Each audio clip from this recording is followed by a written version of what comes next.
I'm done with Gore-Tex rhinoplasty, virgin case for a female.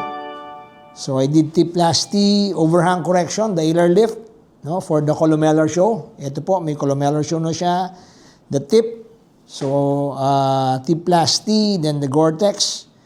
This is the super tip brake for female, naka-slope. No, ito may swelling na to, kaya hindi masyadong kita yung slope here. But there's a slope here, then the super tip brake, then the tip.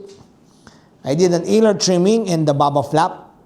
No, yung ginagano natin, binabalik natin natural na bilog ng kanyang nostrils, no? Not just the regular ilar trimming, the baba flap para bumalik yung bilog uli ng kanyang nostrils, no? So papakita po natin 'yan. So that's it.